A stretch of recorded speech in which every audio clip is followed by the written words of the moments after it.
दोस्तों अब सेकंड सवाल देख लेते हैं।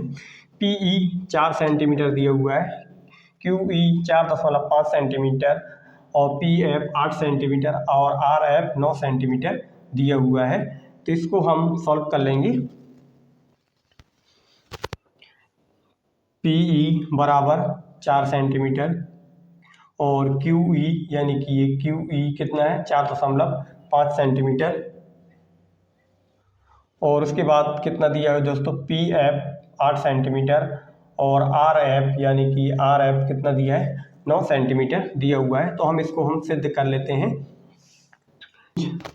PQR में त्रिभुज PQR में EF समानांतर क्या है, समानांतर में इसका EF समान QR है।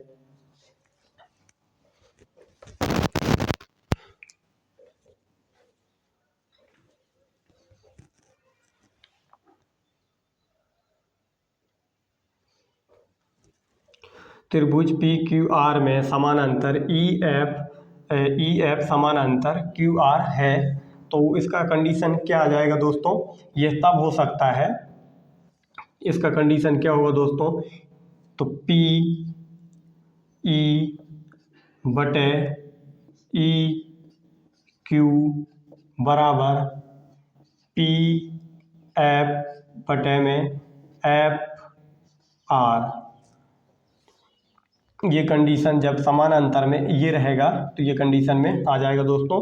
और अब हम PE का मान रख देते हैं। तो इसका मान कितना है दोस्तों 4 और बटे में EQ का मान 4.5 बराबर PF का मान 8 और बटे में FR का मान कितना है दोस्तों 9।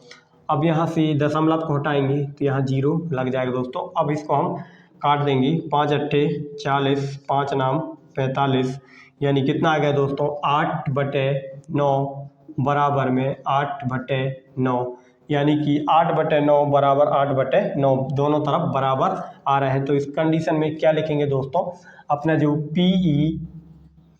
PE बटे में EQ बराबर PF बटे में FR क्या लिखेंगे, PF बटे में FR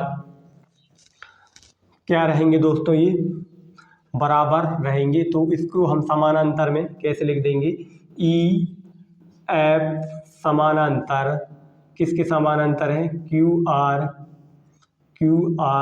के है। तो देख लेते हैं प्रश्न नंबर दूसरे का थर्ड सवाल। तो इसमें हमें दिया हुआ है PQ का मान 1.28 सेंटीमीटर। तो यहाँ लिख देते हैं PQ का मान लिख देते हैं दोस्तों। तो PQ कहाँ से कहाँ तक है, P से Q तक। इसका मान कितना है दोस्तों, इसका मान कितना है 1.28 सेंटीमीटर, 1.28 सेंटीमीटर।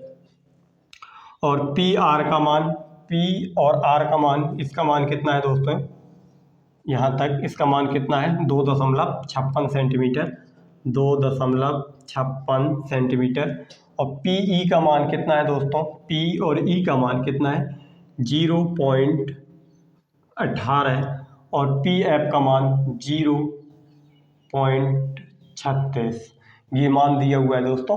तो अब हम यहाँ पे क्या सिद्ध करना है अपन को इसमें प्रश्न में दिया हुआ है EF समानांतर QR है।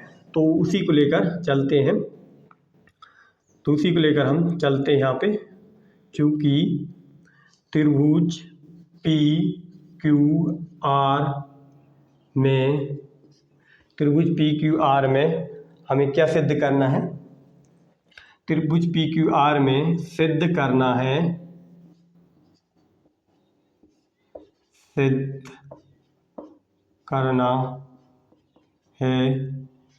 EF समानांतर QR है, ये अपन को सिद्ध करना है दोस्तों। और यह तब होगा, ये कब होगा दोस्तों, ये तब होगा जब पी ई बटे में ई क्यू बराबर पी एफ बटे में एफ आर होगा। तो हम पी ई का मान रख दिए हैं और ई क्यू का मान रख दिए हैं। ई क्यू का मान नहीं दिया था, इस वजह से हमने 1.28 में से पी क्यू के मान से हमने घटा लिए हैं और यहाँ से हमने ई क्यू का मान निकाल के यहाँ पे रख दिए हैं। उसी प्रकार एफ आर का मान भी हमने 2.20 रख दिए हैं। अब इसमें से हम काट लेते हैं, तो इसको दशमलव से दशमलव हट गया दोस्तों और दशमलव से दशमलव कैंसिल आउट हो गया। अब यहाँ से हम काट देते हैं 2 से, तो कितना आ जाएगा दोस्तों 18 और 2 एकम 2, 2 एकम 2 और 0 यानी 18 बटे 110। और इस तरफ भी कितना दिया हुआ है दोस्तों 18 बटे में 110 बराबर में 18 बटे में 110। तो क्या दिख रहा है दोस्तों, दोनों बराबर आ रहे हैं। तो पी ई क्या लिखेंगे, पी ई बटे में ई क्यू बराबर पी एफ के एफ आर है। पी ई बटे ई क्यू के बराबर में पी एफ बटे एफ आर है। तो इसको हम समानांतर के रूप में किस प्रकार लिखेंगे दोस्तों, ई एफ के समानांतर क्यू आर है। तो ये भी सिद्ध हो गया दोस्तों कि ये दोनों प्रत्येक स्थिति के लिए बराबर है, ये कि ई एफ समानांतर क्यू आर है। तो इस वीडियो में इतना ही दोस्तों, धन्यवाद।